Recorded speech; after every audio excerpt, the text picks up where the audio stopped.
So when you take EVP, I guess there's two ways to do it. You ask questions and challenge the entity to appear on your audio tape, and then there's just blank ambient.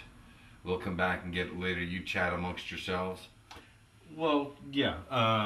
You have direct questioning, and then you have passive EVP.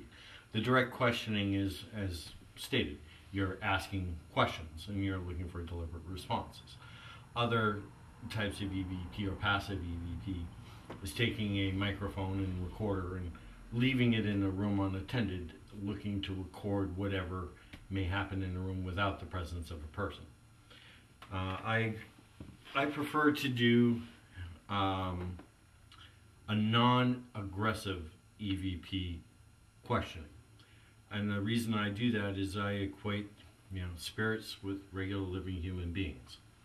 Most people, if you're asking rough questions and harsh questions in a gruff tone, are not likely to respond to you, Whereas if you're asking questions that are more passive and stuff, you tend to get a better response. It's like somebody being interrogated by a police officer.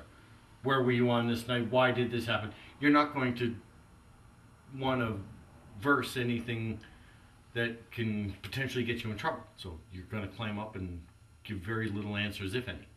Whereas if you're asking, what was your favorite food? How has your favorite movie affected your life? You know what I mean? Things, when you're asking about favorites or happy things or pleasant things, a person is more likely to respond to you than, when they're asking, when you died, how did it feel to have the bullet travel through your skull? People are more apt to talk about more pleasant things than the unpleasant and unfortunate things in their lives. If you're alive or dead, you're not going to want to talk about, the rough things that have happened in your life or the bad things. It's human nature. In addition to that, I think that the best example I can give is if you walk into a bar, a really seedy bar, stand in the middle of the floor and say, "All right, who wants to get at it?" The smallest person's not going to come in. The meanest, baddest person that is there is the one that's going to come and want to talk to you with his fists. Same kind of thing here. That aggressive nature might not invite the warmest things. It might something darker that might be in the area, which have a tendency to make themselves known in these instances, might take the opportunity to call you up on some of the things you're asking about. That being said, the aggressive way is still a very effective way and used by many people, including people that you've worked with. Yes, I've used it myself.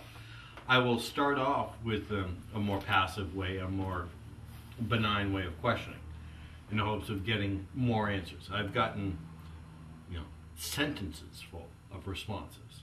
When you're asking, what is your favorite food? Oh, I really love spaghetti. You get a full sentence. And that's also used to help identify potentially the person. If you know that, you're potentially here investigating Uncle Johnny and you ask, what's your favorite food? What's your favorite color? What's your favorite book? And then in response, you get, Moby Dick, my favorite color is orange and I really love pizza. And you ask the living relatives, well, what can you tell me about Uncle Johnny and whose house this was, and what kind of books did he read? What was his favorite color? Oh, he loved Moby Dick. His favorite color was orange, and he was really fond of pizza. It helps identify who potentially it may be. You get the response because it's something that's favorite. Some people always like to talk about favorites.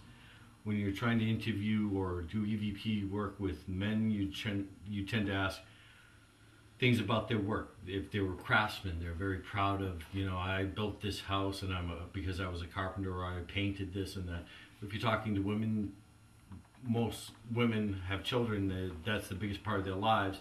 Yes, what were your children's names and what was that like? And as you know, any woman, when they start talking about their children, will just go on. So these are the type of things you have to keep in mind when you're asking EVP questions.